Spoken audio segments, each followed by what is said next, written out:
Bienvenidos amigos y amigas a una meditación más desde nuestra parroquia San Jerónimo. Estas nuestras pequeñas reflexiones o catequesis de cada semana, como le queramos llamar. Lo valioso es que podemos reunirnos y podemos juntarnos unos minutos para poder meditar en un tema muy importante. Este es un estilo muy valioso de evangelización a través del Facebook Live, a través del YouTube, desde nuestra parroquia San Jerónimo, Masaya, Nicaragua, una evangelización muy importante en este tiempo de pandemia. De una forma muy especial vamos a meternos con el libro de la Biblia y vamos a meditar algunos salmos. Estamos en el mes de septiembre, el mes en el que nosotros vamos a celebrar los 1600 años del nacimiento de nuestro patrono San Jerónimo. Es un año jubilar, decía el Papa Francisco en la carta que sacaba el año pasado. Pero bueno, para empezar esta meditación del libro de los Salmos, vamos a empezar suplicando al Espíritu Santo.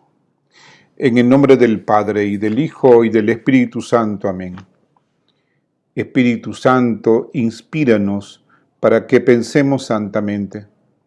Espíritu Santo, incítanos para que obremos santamente. Espíritu Santo, atráenos para que amemos la cosa santa. Espíritu Santo, fortalécenos para que defendamos las cosas santas. Espíritu Santo, ayúdanos para que no perdamos nunca las cosas santas. Amén. Bien, amigos y amigas, vamos a entrar entonces en nuestra reflexión sobre el libro de los Salmos. Decíamos, ¿y qué es el libro de los Salmos? Bueno, el libro de los Salmos, en primer lugar, para tratar de ubicarnos, lo encontramos en la Biblia dentro de los libros sapienciales. Ahí encontramos el libro de los Salmos, que dependiendo de la traducción y de dónde lo hayan tomado, entonces lo podemos encontrar antes de los evangelios o lo podemos encontrar antes de los libros proféticos. Depende de la traducción que tengamos a nuestro alcance. ¿Qué es el libro de los Salmos? Yo suelo describirlo de una forma muy sencilla. El libro de los Salmos es de una forma muy sencilla.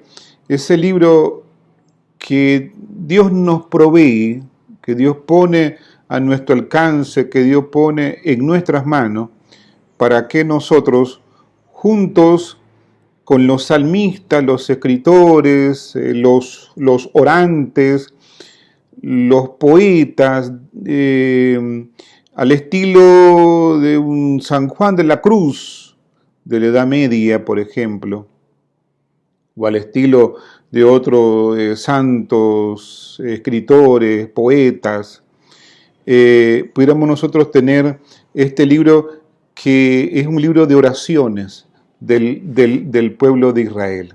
El pueblo de Israel rezaba con el libro de los Salmos. Era su libro de oración, digámoslo así. Y oraciones para cada momento, para cada instante, para cada situación de su propia historia. Incluso para cada ocasión de su vida litúrgica. Había un salmo que ellos ponían en nuestro alcance y que ellos cantaban, que ellos alababan. Por ejemplo, aquel salmo que conocemos todos, qué alegría cuando me dijeron vamos a la casa del Señor. Y algunos a lo mejor estarán asustados porque no sabían que ese era un salmo. Creían que solamente era un canto de entrada para la misa que pues alguien muy devoto había compuesto. O salmos muy conocidos, como el salmo El Señor es mi pastor, nada me faltará. Ya solo ahí saben a qué salmo me refiero. O el Salmo 91, que otros también acostumbran muchas veces en la casa a tener una Biblia abierta de adorno y abierto en el Salmo 51. Son algunos salmos de los que podemos nosotros hacer mención. Pero el Concilio Vaticano II, en la Sacrosanctum Concilium número 84, nos va a decir que el Vaticano, va a decirnos que en los salmos es la voz de la esposa, la iglesia, que habla a su esposo Jesucristo. Los salmos entonces están puestos allí, no solamente como un posible recuerdo de una comunidad que oraba y que cantaba y que volvía canto su oración, sino que también están puestos allí para que nosotros, a través de ellos, también podamos orar y podamos dirigirnos a Dios igual que ellos cantando. Los salmos podrían testimoniar sobre algún dato.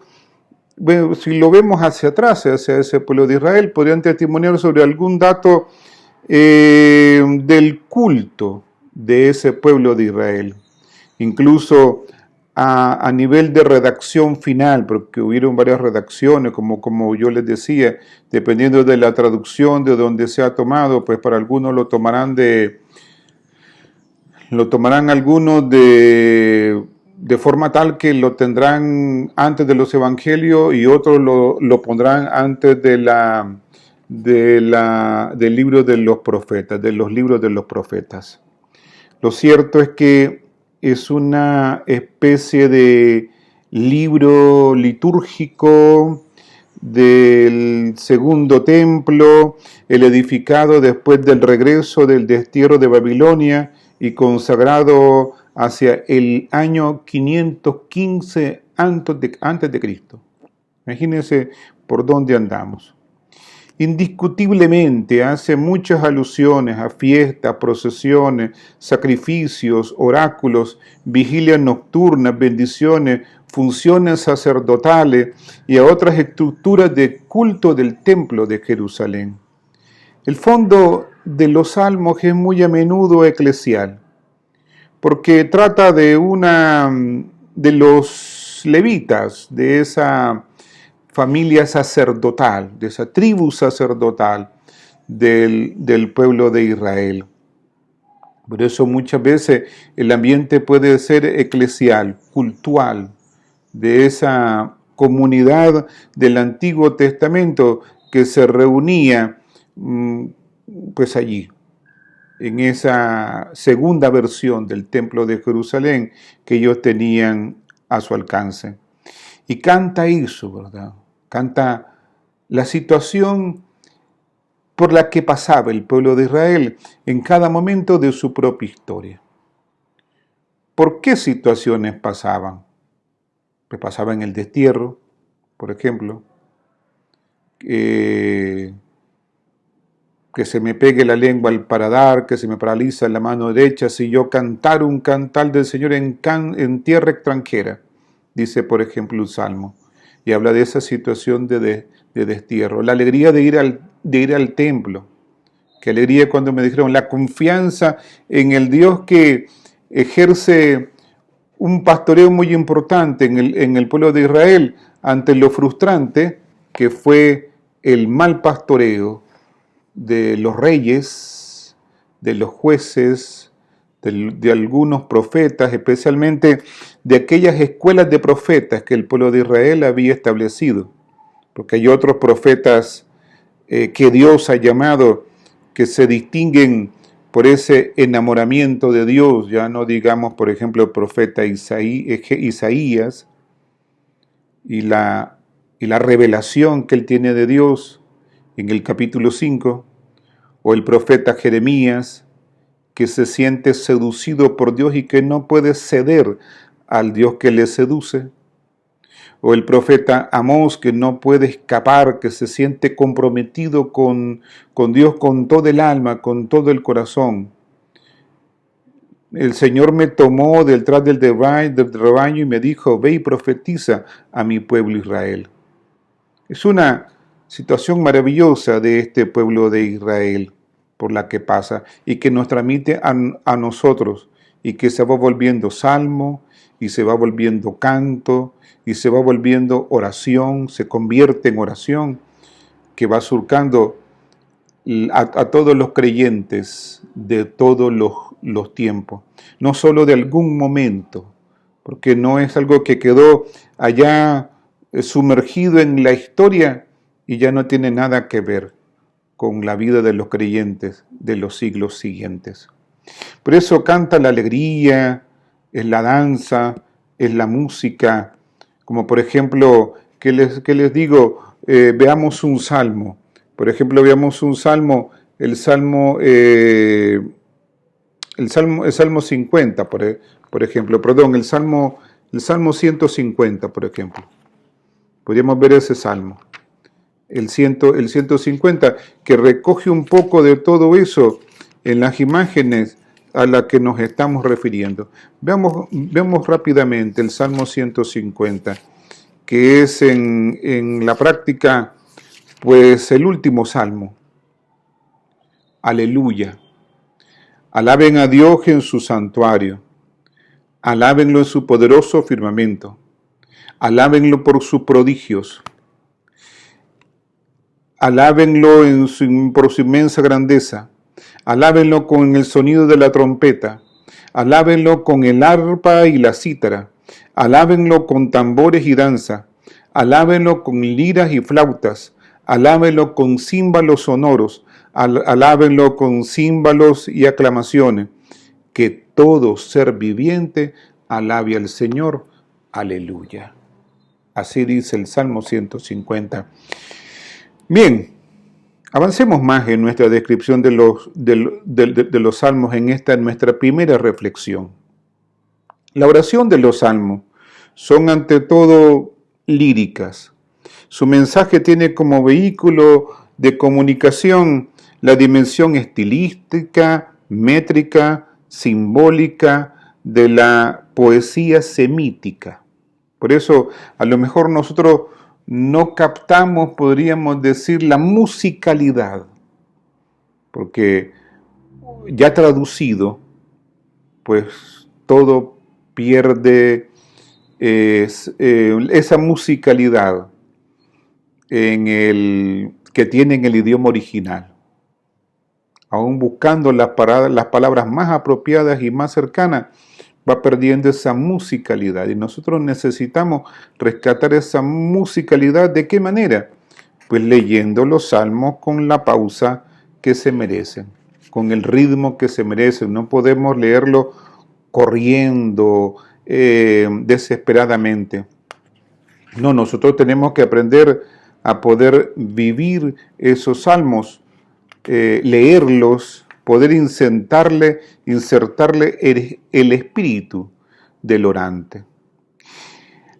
Podemos ver en los salmos varias dimensiones. El himno, que no solo es un modelo literario, es la definición de una actitud interior fundamental, la de la alabanza pura. Por ejemplo, podemos decir alabanza, himno. Por ejemplo, veamos un salmo, les propongo un salmo, porque no se nos haga más largo, no lo voy a leer, pero les propongo el Salmo 29, como esto en la dimensión de los himnos. Las súplicas, en donde el orante pone en las manos de Dios el dolor, la lamentación, la situación de sufrimiento en la que se encuentra y que suplica, lo pone inmensamente en las manos de Dios. Como por ejemplo podemos ver el Salmo 12, el Salmo 60, el Salmo 74 o el Salmo 137, por nombrar alguno. Salmos de confianza y agradecimiento que está basado en el concepto de la fe. La fe, el creyente, que espera en Dios, que confía en Dios, que se aferra a Dios, como por ejemplo el Salmo 27, que expresa esa confianza, o el agradecimiento, por ejemplo el Salmo 124. Podemos encontrar esos rasgos del agradecimiento. Salmos litúrgicos que se decían en algún momento especial de la vida litúrgica, de la vida en el templo, de la vida orante del pueblo de Israel.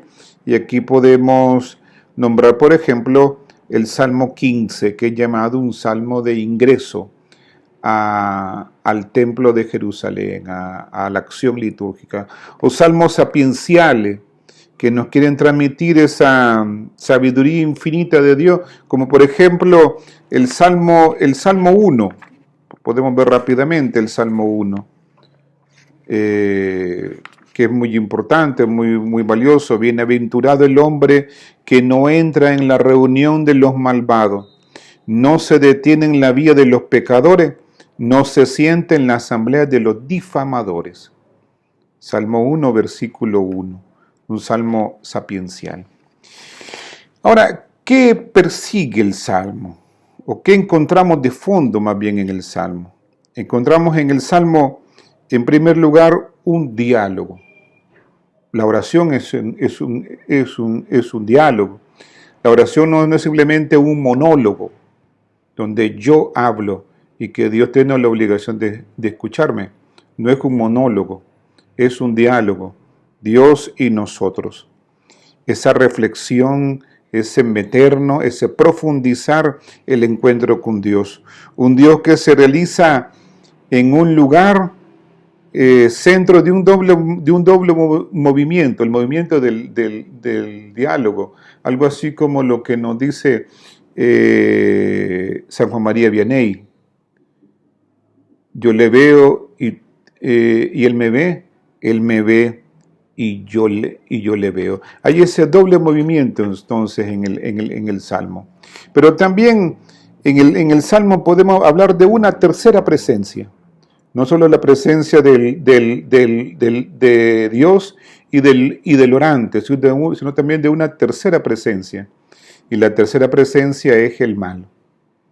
El orante que pone ante la presencia de Dios el mal que lo quiere separar de él, el pecado, el demonio que lo quiere separar de él, y el orante no quiere que el mal lo seduzca, lo aparte de ese amor infinito que Dios lo tiene.